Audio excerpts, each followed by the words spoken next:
My daughter is joining the company, so I need you to resign. Today is your last day." Those were the unexpected words I heard from the president on the morning of the 15th. I was completely taken aback, unable to find the words to respond. The 15th was the day we usually paid our suppliers, and while some payments were done through bank transfers for our long-term suppliers, I'd also made direct payments and personally visited some of them as a courtesy. "You look like you can leave right away. I'll give you the day off, just for you, so you should leave quickly," the president added. He practically pushed me out of the office, and the door closed with a sharp snap right in front of me. I stood there in shock, not knowing where to begin or how to argue my case. "My name is Julie. I joined this family-owned paving company straight out of high school and have worked here as a clerical worker for 11 years until just now." The company had around 35 employees, and when the current chairman was still the president, the workplace atmosphere was wonderful. It was a comfortable place to work.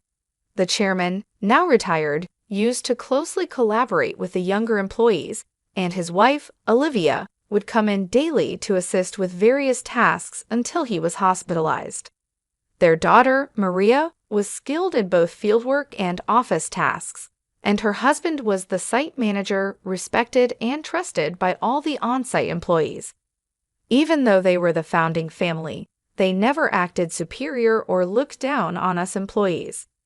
It would have been wonderful if this enjoyable and smooth-running company life had continued, but reality had other plans. Unfortunately, at the end of last year, the chairman was diagnosed with cancer during the company's group medical examination. Due to his health condition, he decided to retire as president and appointed Maria's husband, the site manager, as the next president. Both the employees and I fully supported this decision. We all agreed that the chairman should focus on his treatment, and we wished him a long and healthy life. However, things took an unexpected turn when the chairman's eldest son, Adam, suddenly showed up with his family. I had no idea where he had heard the news, but it turns out the chairman had another child besides Maria. This other child was Adam, who had been disowned about 27 years ago, and I had never known anything about it. According to the senior employees, Adam had been quite a troublemaker in his youth. He frequently got into trouble with the police, and every time something happened, the chairman and his wife, Olivia, would have to go and apologize for his behavior. After dropping out of high school, Adam got involved in multi-level marketing schemes and fraudulent activities, which eventually led the chairman to make the difficult decision to disown him. Despite being estranged from the family for a long time, Adam suddenly reappeared one day, pleading with his father, "Dad, I've realized my mistakes. Please forgive me." I was stunned to witness this unfold in our small company, where the president's office and the clerical room were essentially the same space. Adam expressed a strong desire to reconcile with his father and to work in the company, but given his troubled past, it was hard for anyone to believe in his sincerity. The chairman, deeply moved by Adam's plea, apologized to everyone in the company and asked, "I know about Adam's past, but I ask you to give him another chance."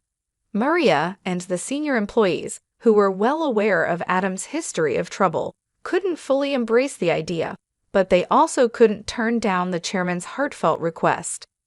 So Adam and his family moved into the annex of the chairman's house. Adam became an employee of the company, and his wife took on household duties. I only saw their daughter once when she visited the company. She seemed to be a college student. The chairman truly believed that Adam had changed for the better after facing many hardships in life. Olivia was overjoyed to have her son back and often talked about how they would rebuild the company together as a family. However, problems soon began to surface. Adam insisted, "I'm the eldest son, so I should be the next president," which created tension between him, Maria, and the site manager. Although Adam tried to appear hardworking in front of the chairman, the truth was that he did very little. He frequently made demeaning remarks like, "Physical labor is for the workers," and "You're all just worker ants. Work silently." Naturally, his attitude made him very unpopular among the employees. Some of the younger workers even went directly to the chairman, saying, "I can't work under these conditions." Despite this, both the chairman and Olivia pleaded with everyone, saying, "We will talk to Adam about this. Please try to see the bigger picture." Unfortunately, due to stress or other reasons, the chairman's cancer suddenly worsened, and he was hospitalized 5 months ago. During this time, Adam made a bold declaration. "I am the president," Adam declared, despite many employees advising the chairman and Olivia to stick with their original plan of appointing the site manager as president. However, in the end, they chose Adam, their biological son, over their daughter's husband. This decision stirred up quite a bit of grumbling among the employees, who felt the chairman and Olivia were either blinded by parental love or losing their sharp judgment as they aged. The once harmonious atmosphere of the company became tense and uncomfortable. Tensions were high, and it was clear that the decision had caused a rift. Maria and the site manager, her husband, began working behind the scenes to keep the company running smoothly. This left me handling all the administrative tasks alone, a job that was once shared among Olivia, Maria, and me. Now, I often found myself working overtime, sometimes leaving so late that the date had already changed by the time I got home. Meanwhile, Adam seemed to have no interest in the responsibilities of running the company. He treated administrative duties as if they were effortless, spending his days at hostess bars, betting on horses, or gambling. My relationship with Adam, the new president, took a serious downturn over an issue with expenses. Adam had been using the company's credit card for personal dining and entertainment, and while I had overlooked it to some extent, this time the expense crossed a line. With apprehension, I handed the receipt back to him. "I can't approve this expense," I told him. "What? Why not?" he demanded. "This is for your wife's corrective underwear. It's not related to business, so it can't be expensed," I explained, trying to remain calm. Adam's face flushed with anger. "Don't challenge me. She's the president's wife. It's natural for her to dress well. This is a valid expense," he insisted. "No, that's not how it works. Your wife's underwear can't be considered a business expense," I stammered, struggling to comprehend how the president could justify a $7,000 expense for his wife's corrective underwear. His next suggestion left me even more bewildered. "Then let's turn selling corrective underwear into our new business venture. We'll categorize it as inventory, so it counts as an expense," Adam said, seeming pleased with his idea. I was at a loss for words. "We're a paving company," I managed to say, trying to make him see reason. "So what? We can threaten clients that if they don't buy from us, we'll cancel their contracts. Everyone will buy It's easy money.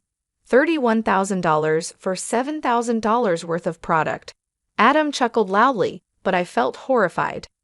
"That's absolutely unacceptable. It will damage our credibility," I snapped at him in anger. From that moment on, I became the target of the president's disdain. Day after day, I endured constant berating from him. The situation became so difficult that I wasn't sure how much longer I could handle it. I thought about quitting many times, but I kept going. My loyalty to the chairman, who had always supported me, and my concern for the team, who would struggle if I left, were strong reasons to stay. The truth was, I couldn't afford to lose my job suddenly either. So I decided to tough it out until the right moment came for me to move on. But then, out of nowhere, I was fired. If I quit abruptly now, it will cause problems for our clients, I thought to myself. Taking a deep breath, I gathered all my courage and confronted the president. "I can't do this. I can't just leave without proper notice and a handover. Even your daughter wouldn't be able to handle the workload right away. Besides, today is the day we need to handle payments," I said in one breath, fully expecting the president to explode in anger. As expected, the president's face turned red with rage. "Shut up. I told you to resign because my daughter is joining the company.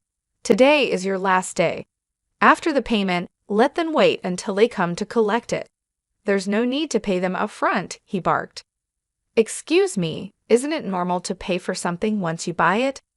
I was shocked and tried to explain it to him calmly, as if I were talking to a child. But the president responded with something so unreasonable that I couldn't believe he was serious. If that's the case, just threaten to switch suppliers.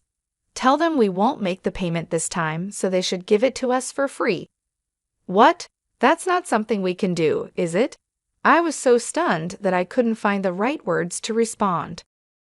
You're completely useless. My daughter has a college degree. She can handle office work easily.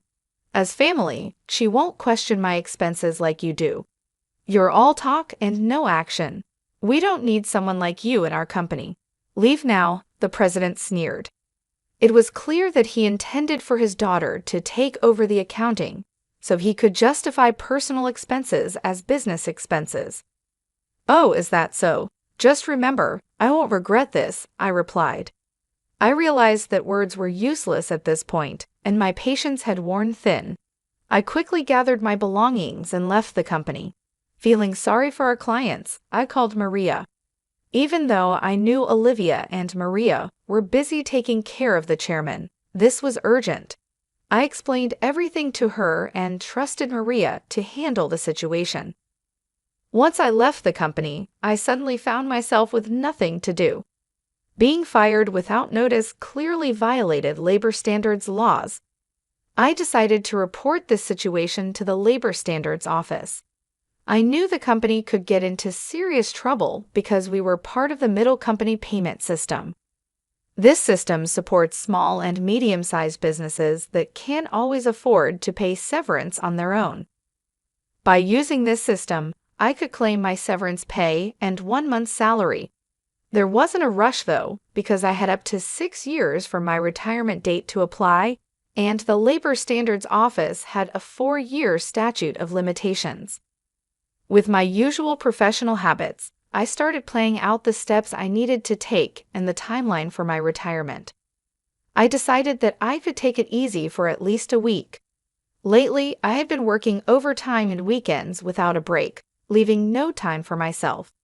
There were many places I wanted to visit once I had some time to relax, so I chose to go on a day trip to the beach for a refreshing break. After enjoying a peaceful day at the beach, I checked my phone, which I had left in a locker. I found several missed calls, emails, and voicemails waiting for me. One email from Maria caught my attention. It said, "The payment process went smoothly. Everything is in order." I felt a sense of relief, despite how abruptly the president had dismissed me. Still, I couldn't shake the guilt I felt for leaving my job in anger. Next, I listened to the voicemail from the company. It was the president's panicked voice saying, "Hey, what's going on? They're saying I'm not the real president. Did you know about this? Explain yourself." I couldn't help but chuckle at his sudden realization.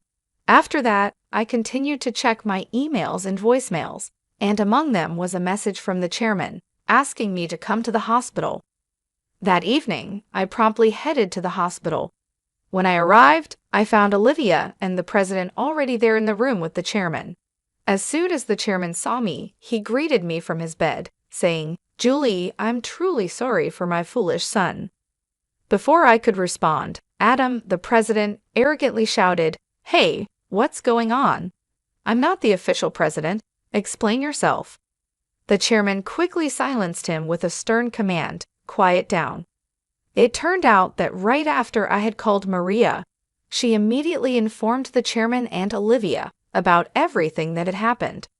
Upon receiving the news, the chairman had contacted Adam, who had been acting as president, and asked him directly, "Do you really not know anything? So what's the truth?" I calmly explained to Adam, the president, who was still shouting in confusion, "Adam, you didn't have any legal authority. Your role as president was just a title." It might seem confusing, but in business terms, being the president is a position within the company that doesn't hold legal standing like a representative director does. The representative director is the person who is legally responsible for the company's actions externally. It's a more formal role that requires specific legal procedures to change. I continued, while the title of president can be changed informally within the company, changing the representative director involves complex legal processes. That's why your position didn't carry the legal weight you thought it did. 5 months ago, when Adam was appointed as president, there was strong opposition from Maria, the site manager, and some veteran employees. That's when I proposed a strategy. Adam would be a figurehead president, while the chairman remained the legally responsible representative director. As someone familiar with company procedures and laws, I knew how complicated these things could get. Under my plan, if Adam showed genuine dedication and won over the employees, we would then start the legal process to formalize his presidency. However, if Adam failed to prove himself fit for the role, our backup plan was to either remove him or even consider closing the company, while Maria and the site manager prepared to start a new venture. Maria doubted Adam's ability to change, but the chairman and Olivia continued to believe in him until he unfairly dismissed me. That seemed to wake them up to his shortcomings. If you want to be a leader, you need to learn to take care of your employees. I've told you this many times, the chairman emphasized. Adam retorted, "It's not a big deal, right? Can't we just handle the procedures now?" "No, it's not possible," the chairman explained. "Our company offers stocks to employees who want them, and many of them own shares. Julie owns 20%, making her a major shareholder. We can't ignore her views, and other shareholders won't support you either." As the reality of the situation started to sink in, Adam's face paled. "What? I don't have any shares." "None?" he stammered. "I plan to pass on my shares to you once you proved yourself as president. But I'm deeply disappointed in you. Were you only interested in my wealth, thinking I didn't have much time left?" the chairman said, slumping in despair. Olivia remained silent, visibly upset. Defiantly, Adam responded, "Well, I'm the eldest son. What's wrong with taking what's rightfully mine? The company belongs to me." "I can't forgive you anymore," I said firmly. The chairman bears full responsibility as the representative director of this company. Moreover, as a shareholder, I have the right to call for a shareholders' meeting and propose your removal. I made my stance clear. The president's face drained of color as he realized the seriousness of the situation. "You mean I could be fired?" he stammered. "Adam, you were just a clerk," I replied. "Julie is right. At this point, no one will support you," Olivia interjected, her voice full of concern. She then turned to me, "Julie, I owe you a sincere apology. I regret the trouble caused because of my love for my son. Please tell me what you'd like to do." I confronted the president directly. "Mr. President, I no longer wish to work under your leadership, so I am resigning immediately. However, I expect to receive my severance pay along with 1 month's salary, including unpaid overtime and holiday pay. As a shareholder, I will also take action through the Labor Standards Office to remove anyone who is harmful to the company." As I spoke calmly, I noticed the president's complexion shift from pale to completely white. I continued, informing them that Maria had been actively visiting clients and successfully promoting our new company. Many clients had already decided to switch from our current company to the new one, and most of our employees were planning to follow suit. "That's impossible. I'll sue you," the president threatened, his voice cracking with desperation. But before he could say anything more, the chairman intervened firmly, cutting him off. "I am the representative director. You have no such authority," the chairman declared firmly. The president collapsed to his knees, and I felt a mix of emotions: regret, disappointment, and a strange sense of closure. "Mr. President, it's unfortunate that things had to end this way. If you had changed your approach when you returned, things might have turned out differently. There were plenty of opportunities for understanding if you had made an effort to learn and adapt," I said, trying to convey the missed chances. Ultimately, it was the president who squandered those opportunities, a classic case of reaping what you sow. In the aftermath, the chairman made the difficult decision to shut down the company, leaving Adam unemployed. The president's wife tried to sell the corrective underwear, but her efforts didn't succeed. They faced legal issues due to their aggressive sales tactics and were eventually arrested for their involvement in a pyramid scheme. When Maria returned to her parents' home, she found boxes of unsold underwear left behind. As for their daughter, she found employment elsewhere, although I'm not sure where exactly. As for me, I'm now happily working at the new company started by Maria and the site manager. I cherish the relationships I've built with others and strive to live authentically each day. Life has moved on, and so have I, with a renewed sense of purpose and fulfillment.